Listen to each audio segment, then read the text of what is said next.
He moved more than 175,000 troops, military equipment, and positions along the Ukrainian border. He moved blood supplies into position and built a field hospital, which tells you all you need to know about his intentions all along. He rejected every good faith effort the United States and our allies and partners made to address our mutual security concerns through dialogue to avoid needless conflict and avert human suffering. For weeks, we have been warning that this would happen. And now it's unfolding largely as we predicted. In the past week, we've seen shelling increase in the Donbass. And at the very moment that the United Nations Security Council was meeting to stand up for Ukraine's sovereignty, to stave off invasion, Putin declared his war. Within moments, missile strikes began to fall on historic cities across Ukraine. Then came the air raids, followed by tanks and troops rolling in. We've been transparent with the world.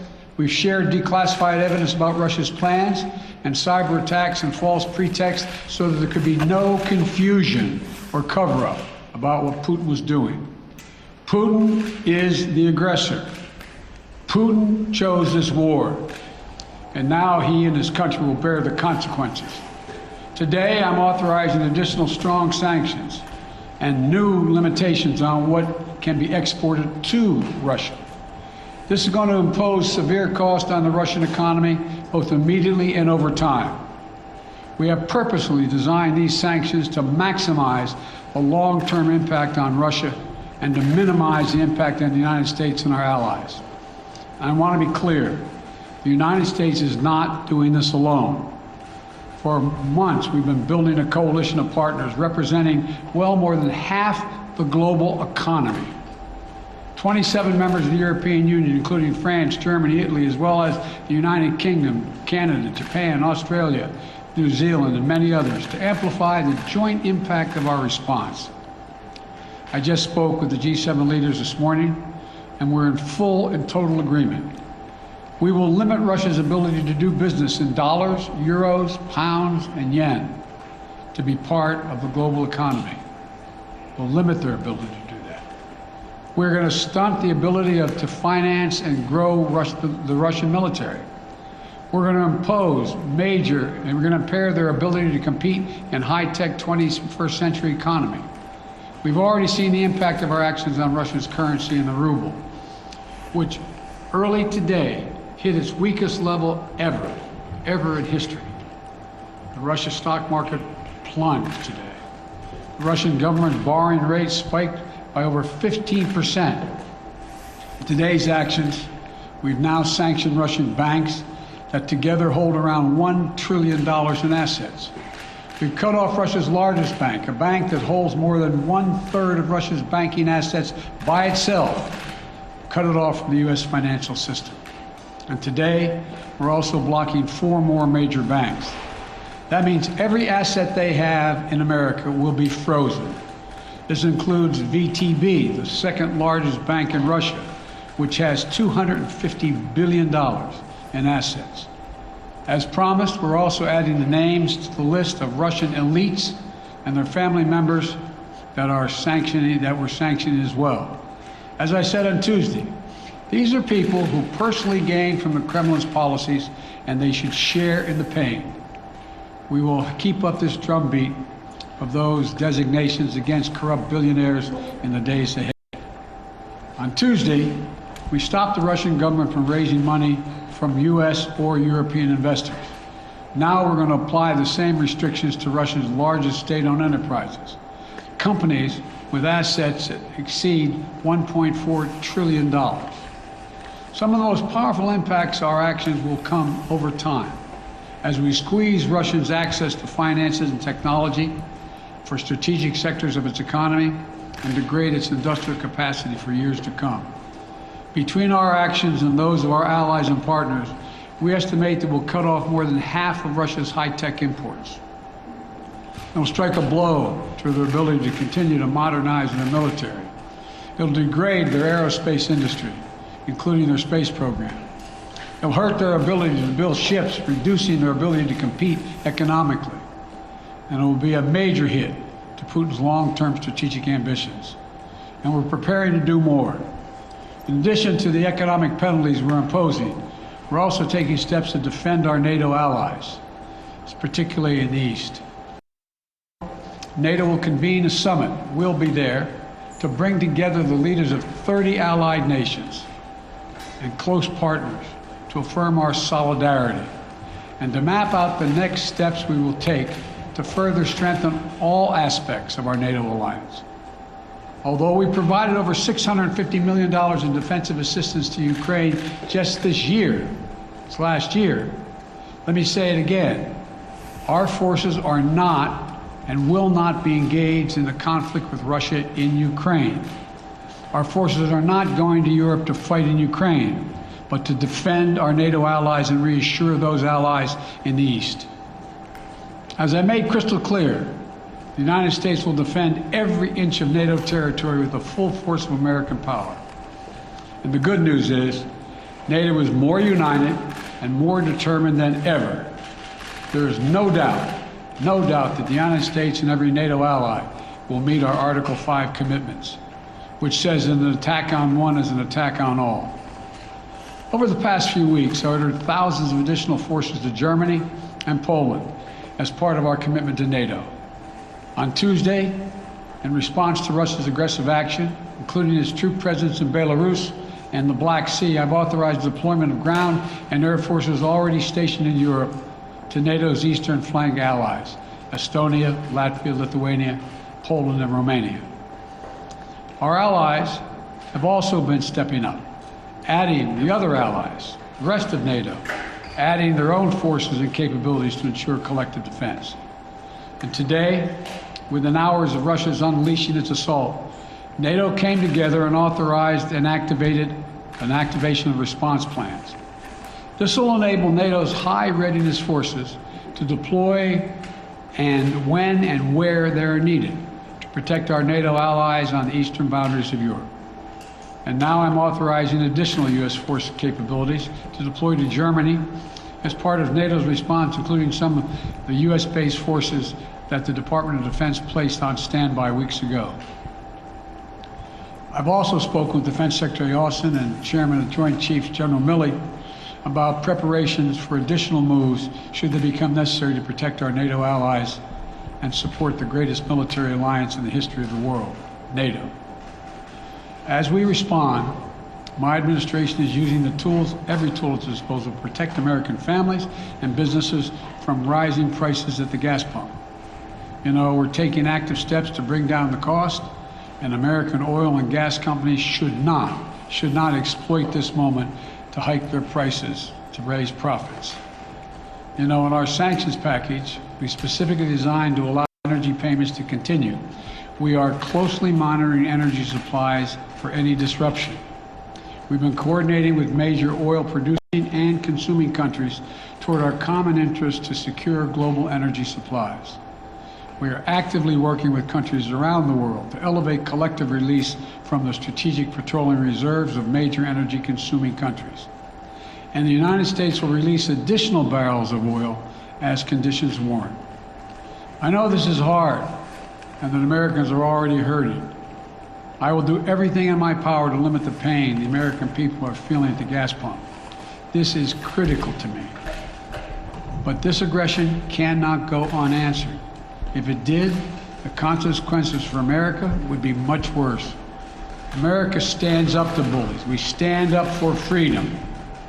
This is who we are. Let me also repeat the warning I made last week.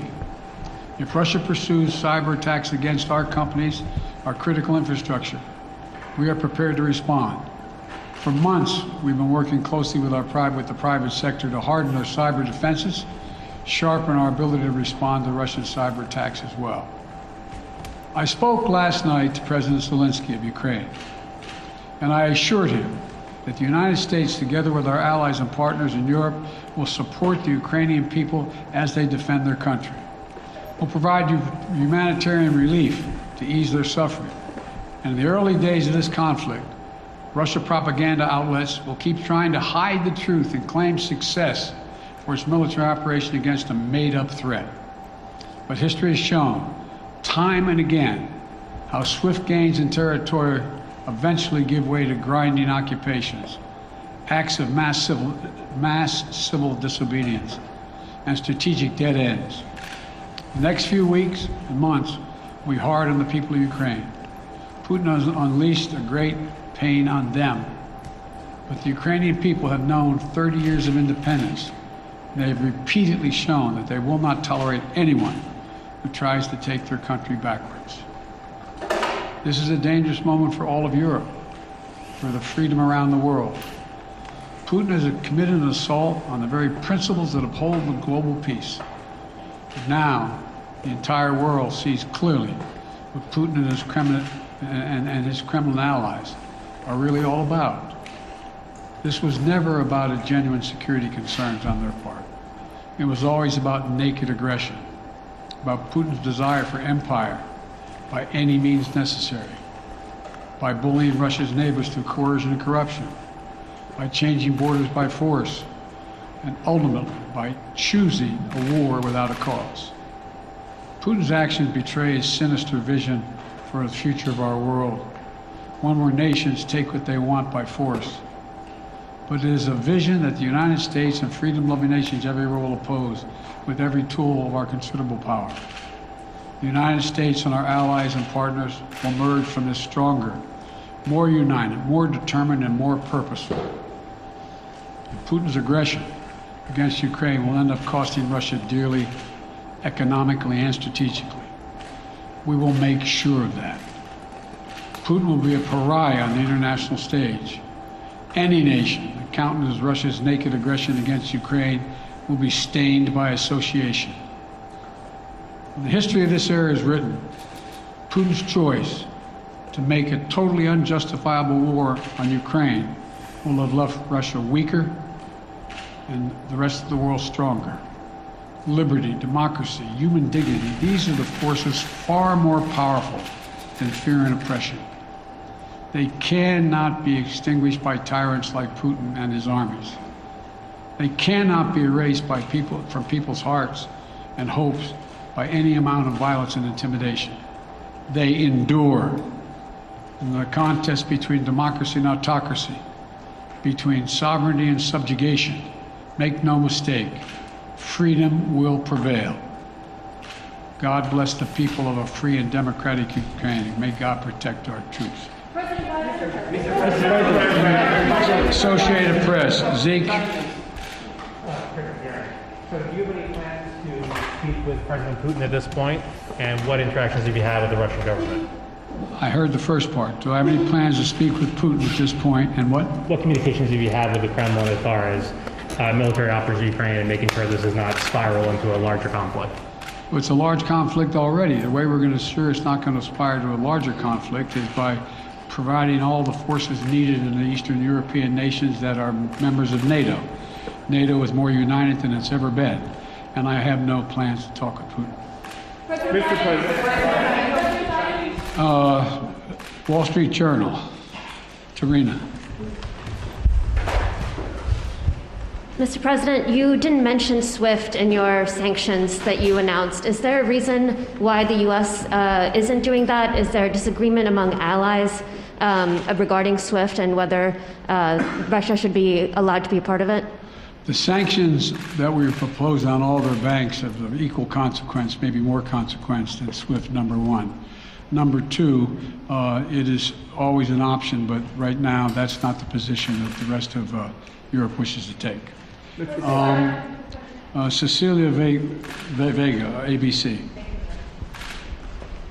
Sir, sanctions clearly have not been enough to deter Vladimir Putin to this point. What is going to stop him?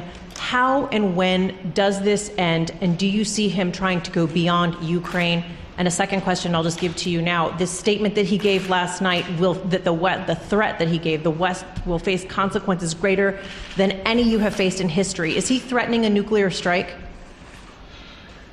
I have no idea what he's threatening. I know what he has done, number one. And number two, no one expected the sanctions to prevent anything from happening. It has to show, this is going to take time, and we have to show resolve. So he knows what's coming. And so the people of Russia know what he's brought on them. That's what this is all about. This is going to take time. It's not going to occur. He's going to say, oh my God, these sanctions are coming, I'm going to stand down. He's going to test the resolve of the West to see if we stay together, and we will. We will, and it will impose significant costs on him. Will he go beyond Ukraine, sir? Do you see him going? Yes. Thank you. Two topics, just really quick. First, markets are down and gas prices are up. I know you always stress the difference between Wall Street and Main Street, but everybody seems to be in for some economic pain. How economically painful is it going to get for people in this country? And I do have one more question. First of all, there's no doubt that when a major nuclear power attacks and invades another country, that the world is going to respond, and markets can respond all over the world. So there's no doubt about that, number one. Number two, the notion that this is going to last for a long time is highly unlikely as long as we continue to stay resolved in imposing the sanctions we're going to impose on Russia, period. What's the next question? I'm sorry. The next question is, did you underestimate Putin, and would you still describe him the way that you did in the summer as a worthy adversary? At the time, he was, I made it clear, as an adversary, and I said he was worthy. I didn't underestimate him. And I've read most of everything he's written. Did you read it? I shouldn't, I'm not a wise guy. You heard the speech he made, almost an hour's worth of speeches, why he was going into Ukraine. He has much larger ambitions in Ukraine. He wants to, in fact, reestablish the former Soviet Union. That's what this is about. And I think that his ambitions are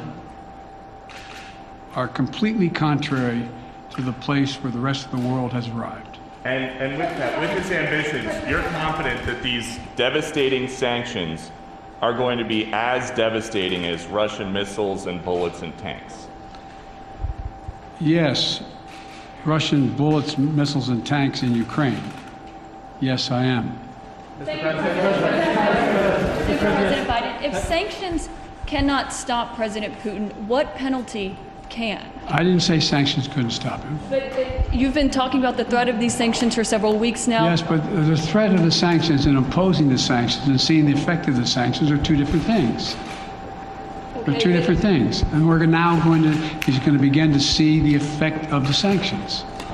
And what will that do? How will that change his mindset here, given he's Because it attacking will so Ukraine as we weaken his speak? country that he'll have to make a very, very difficult choice as to whether to continue to move toward being a second-rate power or, in fact, respond.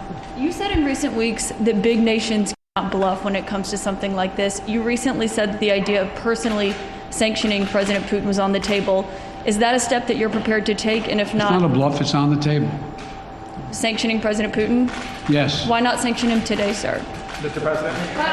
Why not sanction him today?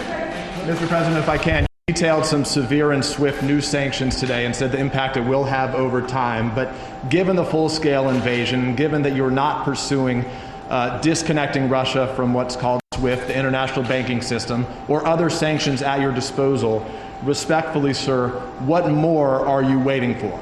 Specifically, with the sanctions we've imposed exceed SWIFT. The sanctions we imposed exceed anything that's ever been done. The sanctions we imposed have generated 2/3 of the world joining us. They are profound sanctions. Let's have a conversation in another month or so to see if they're working. Let me ask you Yes. can I ask you about Zelensky? Sir, you spoke to Vladimir Zelensky yesterday, sir? You spoke to Vladimir Zelensky, sir, if I can follow What's the risk that we are watching the beginning of another Cold War, and is there now a complete rupture in U.S. and Russian relations?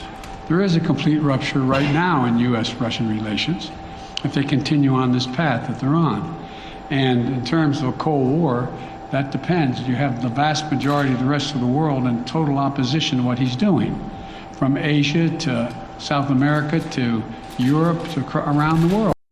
And so it's going to be a cold day for Russia. The idea, you don't see a whole lot of people coming to his defense. Are you, if I could follow up, sir, are you urging China to help isolate Russia? Are you urging China to help isolate Russia? I'm not prepared to comment on that at the moment.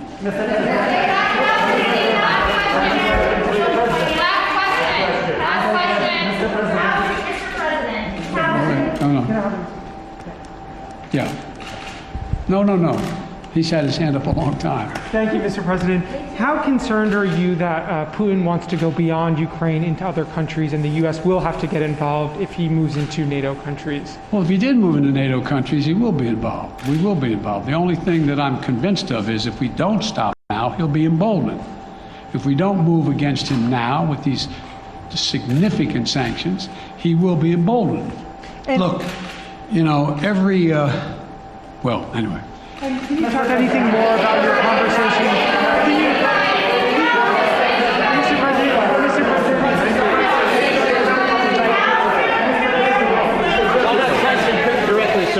Why not sanction Putin directly today? I'm sorry, I can't hear you. Sir, India, which is a major defense partner of the United States, is India fully with you on the issue of Ukraine and Russia? Does the Defense Department of the United States... Sir, India is one of your major defense partners. Is India fully in sync with the United States on Russia? We're in consultation with India today. We haven't resolved that completely. One more. Okay, thank you all very much.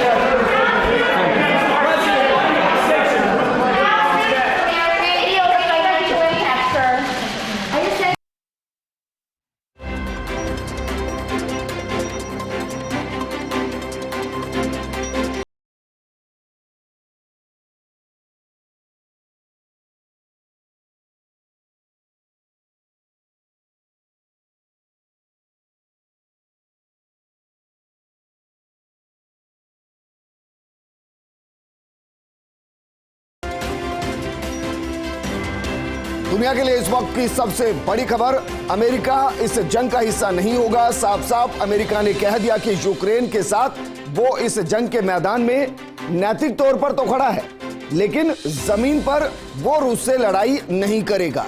यानी कि मानकर चलिए तीसरे world war की संभावनाएं लगभग खत्म होती हुई, और ये दुनिया के लिए एक अच्छा संदेश और यूक्रेन के लिए उस बुरे सपने जैसा जिसका अंदाजा उसने कभी नहीं लगाया होगा। क्योंकि यूक्रेन उस वक्त सोच रहा होगा जब वो रूस से टक्कर ले रहा था कि नाटो देश आकर साथ खड़े होंगे, अमेरिका साथ खड़ा होगा। लेकिन आज अमेरिका ने प्रतिबंध जरूर लगाए हैं, लेकिन तीसरे विश्व युद्ध की संभावनाएं लगभग खत्म है।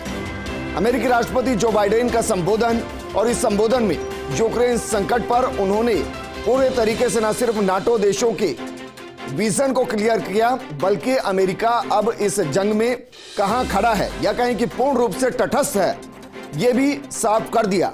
हालांकि बाइडेन ने इस दौरान रूस पर कई हमले किए। बाइडेन ने कहा कि यूक्रेन को लेकर पुतिन का रुख सही नहीं, रूस को गंभीर परिणाम इसके चुकाने पड़ेंगे, अमेरिका के फैसले रूस पर भारी पड़ेंगे। इस दौरान पूछा यह भी गया कि क्या भारत के साथ रूस के मामले पर बातचीत हुई, तो इस सवाल को टाल गए और उन्होंने सीधा जवाब नहीं दिया। शायद वो इस पर अभी बोलने से बच रहे थे, लेकिन रूस अब अमेरिका से और पैसे नहीं कमाएगा। यूरोप अमेरिका से पैसे कमाने को रूस अब तरसेगा। हमारे कदम से नाटो देश सुरक्षित होंगे। बाइडेन ने कहा कि बिना जरूरत के जंग ठीक नहीं, यूक्रेन में हमारी सेनाएं जंग के लिए नहीं जाएंगी।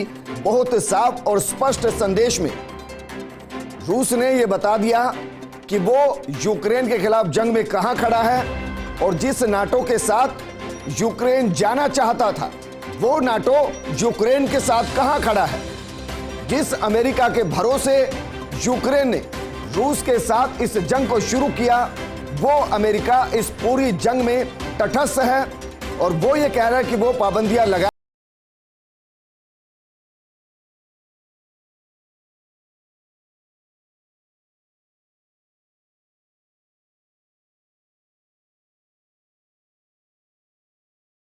लगभग खत्म, और ये दुनिया के लिए एक अच्छा संदेश। क्योंकि अगर तीसरे विश्व युद्ध में दुनिया को कूदना पड़ता, तो ये अंदाजा भी नहीं कि कितने करोड़ लोगों की जिंदगी जाती, पूरी दुनिया कितने दशक पीछे चली जाती। क्योंकि जब पहला विश्व युद्ध हुआ था तो 60 लाख लोगों की जान गई, दूसरे विश्व युद्ध में 3 करोड़ से ज्यादा लोगों की जान गई, और अब लगभग सब देश परमाणु संपन्न।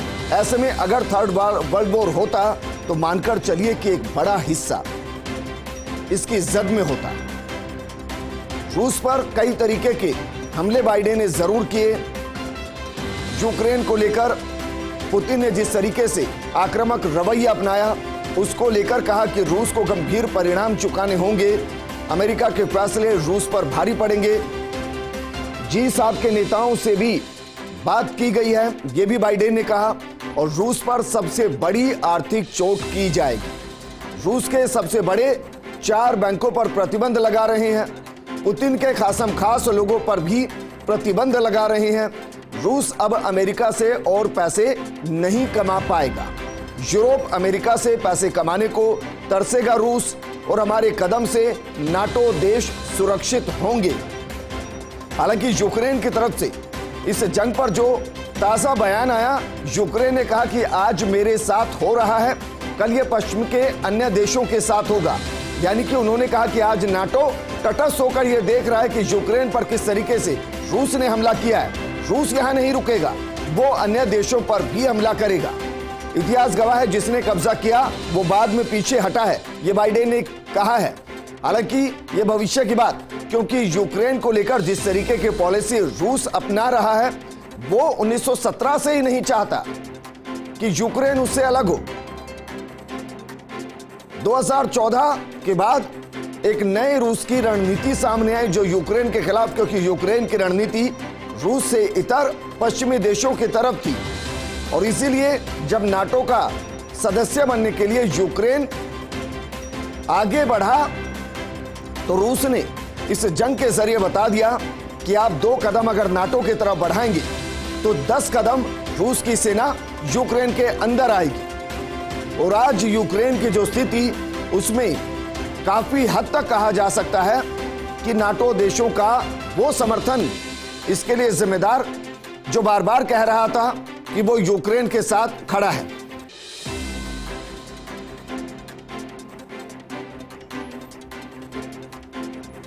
हमारे साथ सीनियर एडिटर सुधांशु माथुर जी जुड़ गए हैं।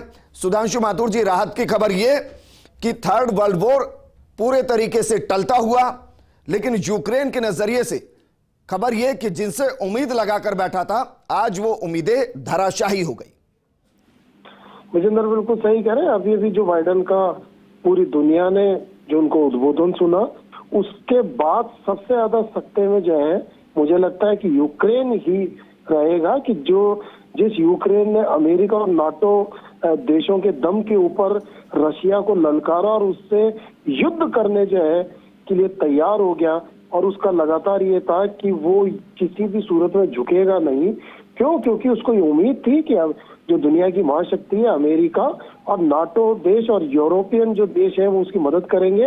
लेकिन अभी मुझे लगता है कि सबसे ज्यादा जो कुटाराघात है वो यूक्रेन की न सिर्फ राजनीति पूरे देश में, बल्कि उसकी देश की जनता पे भी जो है वो पड़ा है। जैसे कि हम लगातार विजेंद्र बात कर रहे थे कि अमेरिका इस युद्ध से बचने की कोशिश कर रहा था। उसका सीधा सा कारण था कि अमेरिका खुद आज आर्थिक रूप से जो है कमजोर स्थिति में पहुंच गया है। जैसे मैंने सुबह भी कहा था कि एक लेटेस्ट सर्वे आया, वो सर्वे कह रहा है कि जो है वो 70% अमेरिकन जो है वो बाइडेन को इस चीज के लिए दोषी ठहरा रहे हैं कि उसने अमेरिका की इकोनॉमी को जो है वो बिल्कुल गर्त में ले गए हैं। तो जो देश खुद जो है अपनी आर्थिक स्थिति से लड़ रहा हो, वो किसी दूसरी महाशक्ति से कैसे युद्ध करेगा, ये लगातार जो है वो समझ से परे था। लेकिन हम लगातार इस चीज पे ही बने हुए थे। हम सुबह से ये बात कर रहे थे कि अमेरिका डायरेक्ट जो है वो रशिया से कहीं भी टक्कर नहीं लेगा, क्योंकि अमेरिका को ये पता है कि रशिया और चाइना की दोस्ती जो है वो काफी प्रगाढ़ हो गई है। तो यही कारण था कि जो पूरी जो मतलब ये कह सकते हैं कि सिनेमा हॉल का जब पर्दा उठा और जब पिक्चर शुरू हुई तो पिक्चर के शुरू में पिक्चर एंड हो गई। और पिक्चर एंड ऐसे हो गई कि अमेरिका ने कहा कि वो यूक्रेन के साथ जो है वो एक्टिव रूप से जो है युद्ध नहीं लड़ेगा। अब आप प्रतिबंध लगाइए, तो प्रतिबंध लगाने से यूक्रेन को जो नुकसान हो रहा है, यूक्रेन जो आप पर विश्वास कर रहा था वो विश्वास वापस नहीं लौटेगा। अगर आपको प्रतिबंध लगाने थे तो आप डे 1 से ही जो है कड़े प्रतिबंध लगाते। क्यों अमेरिका और जो उसके सहयोगी देश हैं उन्होंने क्यों शुरुआती दौर के अंदर रूस के ऊपर हल्के प्रतिबंध लगाए? तो कहीं ना कहीं मुझे लगता है कि अमेरिका जो है पीछे हटने की जो है वो एक नियत उसकी थी जिसको वो नहीं शो कर पा रहा था। लेकिन अब चूंकि जब रशिया ने यूक्रेन पे पूरी तरह से हमला करके उसके अनेकों शहरों पर अपना कब्जा कर लिया, यहाँ तक कि उसके परमाणु जो संयंत्र है वहां तक वो पहुंच गया है, और अब जब ये स्थिति हुई कि अमेरिका को अपना रुख स्पष्ट करना पड़ेगा तो वो जो है सीधा सीधा बैकफुट पे आ गया। तो सुधांशु जी, क्या कहा जा सकता है कि प्रतिबंधों के पर्दे के पीछे से आराम से अमेरिका निकल गया, लेकिन शाम को जिस तरीके से पुतिन बोल रहे थे, उन्होंने कहा कि दुनिया के अंदर अब पावर पोजीशन पैटर्न को बदलने की जरूरत है। मानकर चले जो बिग बॉस की भूमिका के अंदर अमेरिका होता था, वर्तमान स्थिति में रूस नजर आ रहा है। बिल्कुल, आप बिल्कुल सही कह रहे हैं। और क्योंकि देखिए जो जीता वही सिकंदर है विजेंदर, और आज की तारीख में जीत तो रूस की हुई है कि रूस ने पूरी दुनिया, जो जैसे कि अमेरिका कह रहा है कि 50% से ज्यादा दुनिया जो है रूस के खिलाफ है, अगर उसने 50% दुनिया के खिलाफ जाकर अगर यूक्रेन पे हमला किया और यूक्रेन पर जो है वो कब्जा करने की स्थिति में पहुंच गया है, तो वो यूक्रेन को नहीं जीत रहा है, वो बल्कि अमेरिका को और अमेरिका के सहयोगी देशों को जीत रहा है, और अपनी जो संप्रभुता है उसको बढ़ा रहा है, अपने प्रभुत्व को बढ़ा रहा है। तो रशिया और अमेरिका में जो लंबे समय से जो मतलब सुपर पावर होने का जो एक लगातार एक वो ट्रेंड चलता था कि कौन से सुपर पावर है, अमेरिका है कि रशिया है, फिर रशिया का विघटन हुआ तो ये माना गया कि अमेरिका सुपर पावर हो गया। लेकिन ये जो रशिया है, और रशिया ने जिस तरीके से इस पूरे कूटनीति को जो है वो अपने काबू में किया, और अमेरिका और उसके सहयोगी देशों को उसने जो है। ठीक है सुधांशु जी, एक और सवाल जो आज जो दुनिया जानना चाह रही है, क्योंकि अभी तक यूक्रेन को उम्मीद थी कि नाटो देश आएंगे उसके समर्थन में, रूस के खिलाफ जंग के मैदान में उतरेंगे, क्या ये माने कि वो उम्मीद पूरे तरीके से टूट चुकी है और जल्द ही युद्ध विराम हो सकता है, यूक्रेन की तरफ से सरेंडर हो सकता है? बिल्कुल विजेंद्र, आपका बहुत ही महत्वपूर्ण सवाल है, और सवाल इसलिए भी महत्वपूर्ण है कि जो देश किसी के दम के ऊपर जो है वो युद्ध कर रहा हो, यानी कि यूक्रेन नाटो अमेरिका और उसके सहयोगी देशों के दम पर भी तो युद्ध कर रहा था ना, लेकिन जिनके दम पर युद्ध कर रहा था वो पीछे हट गए। तो यूक्रेन चूंकि इतनी बड़ी पावर नहीं है कि वो रशिया से टक्कर ले सके, तो अंतोगतवा उसको जो है या तो सरेंडर करना पड़ेगा, या फिर ये होगा कि वो अपनी जो है वो आवाज को बुलंद करते हुए रशिया उस पर कब्जा कर ले। तो इन दो के अलावा मुझे अभी कोई तीसरा जो है मतलब तस्वीर नजर नहीं आ रही है इस समय देश की, क्योंकि अमेरिका का पीछा हटते ही नाटो भी पीछे हटेंगे और अमेरिका के सहयोगी देश भी पीछे हटेंगे। तो अब अमेरिका केवल आर्थिक प्रतिबंध लगाकर रशिया को जो है वो कोलैप्स कर देगा? ये मुझे लगता है कि ये संभावना नगण्य है। सर, क्या ये इसलिए भी नगण्य है सुधांशु जी क्योंकि बाइडेन ने कहा कि वो आर्थिक प्रतिबंध लगाएंगे? इसका मतलब ये कि जो क्रूड ऑयल रूस से आता है जो 30% के आसपास, क्या उसको खरीदने से मना करेगा? जो गैस 13% से ज्यादा आती है, क्या उसको खरीदने से मना करेगा? क्योंकि कोरोना के बाद महंगाई के जिस दौर से दुनिया गुजर रही है, अगर ये इस तरीके के प्रतिबंध एग्जीक्यूट हुए तो इसका तो उल्टा नुकसान पश्चिमी देशों को उठाना पड़ेगा। बिल्कुल, मैं अपनी बात यही खत्म करना विजेंद्र, जो जिस बात को आपने अभी रेज किया कि नुकसान रशिया का नहीं है, नुकसान तो जो है अमेरिका और उसके सहयोगी देशों का नुकसान है। तो कुल मिलाकर रशिया जो है पुतिन, वो आज की तारीख में जो है इस वैसे तो देखिए युद्ध और युद्ध की भूमिकाएं और युद्ध होना या नहीं होना वो विश्व हित में नहीं है, लेकिन चूंकि अब युद्ध हो रहा है और जो पुतिन ने कहा उसने करके दिखा दिया। अमेरिका जो कह रहा था कि मैं करूंगा करूंगा करूंगा, वो कर नहीं पाया और वो पीछे हट गया।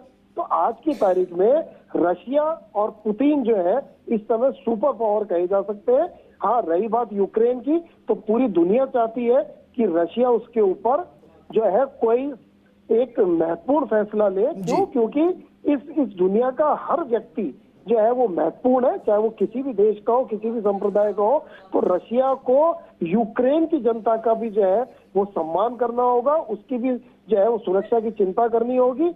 युद्ध और युद्ध की संभावना या युद्ध को लेके मुद्दे अलग है, लेकिन मानव जीवन के अंदर मानव जीवन की रक्षा भी जो है वो एक महत्वपूर्ण मुद्दा है। अच्छा, अमेरिका की नजर से अगर इसको समझना चाहें तो क्या ये कहा जा सकता है कि द मोस्ट ट्रस्टेबल ये तमगा अमेरिका से छिन चुका है, और दूसरा क्योंकि अभी तक जितने भी इंटरनेशनल ग्रुप्स बना करते थे उसके सेंटर में, केंद्र बिंदु में अमेरिका नजर आता था। अब वो सेंटर बिंदु भी अब यहां से खिसक कर आने वाले वक्त में या तो चीन या फिर रूस के इर्द गिर्द आपको दिखाई दे रहा है। बिल्कुल सही कह रहे हैं आप।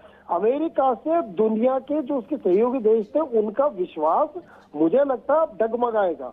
जो अब तक ब्लाइंड फेथ करते थे अमेरिका पे, जिनको ये कहना था कि हमने अमेरिका की अंगुली पकड़ ली है तो दुनिया में हमारा कोई कुछ नहीं बिगाड़ सकता है, मुझे लगता है कि अब उस हाथ से ये अंगुलियां कहीं न कहीं छिटकेंगी, या जो अमेरिका के सहयोगी देश है उनके अंदर कहीं न कहीं एक अविश्वास का जो है बीजारोपण जरूर हो गया होगा विजेंदर, कि जो अमेरिका यूक्रेन को अब तक आश्वस्त करता आ रहा था कि मैं तेरे साथ हूं, और आज अचानक वो उसने जो एक तरह से पलटी मारी है, तो मुझे लगता है कि भारत भी अपनी अभी कूटनीति के ऊपर, जो ये कहता था कि वो रशिया का भी दोस्त है, वो अमेरिका का भी दोस्त है, तो मुझे लगता है कि भारत को भी अपनी कूटनीति के ऊपर शायद पुनर्विचार करना पड़ेगा।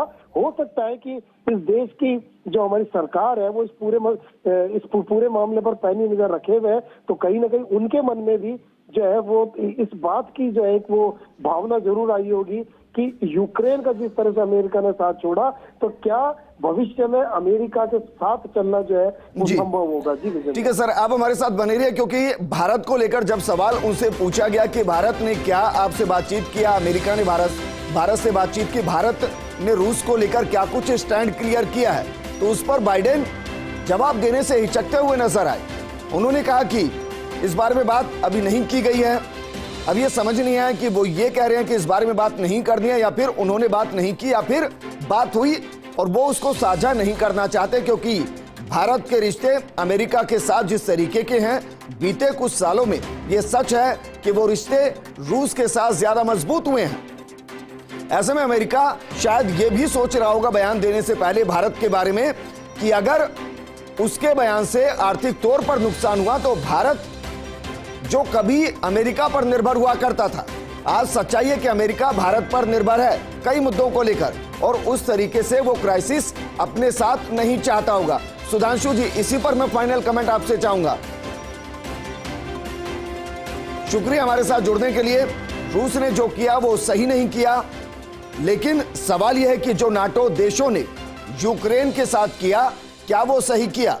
इस सवाल का जवाब यूक्रेन को तलाशना है, लेकिन दुनिया के लिए राहत की खबर यह कि थर्ड वर्ल्ड वॉर की संभावनाएं लगभग ना के बराबर, और यूक्रेन के लिए, यूक्रेन के अंदर के लोगों के लिए, वो लोग जो यूक्रेन को रूस से अलग मानते थे, उनके लिए निराशा की रात है।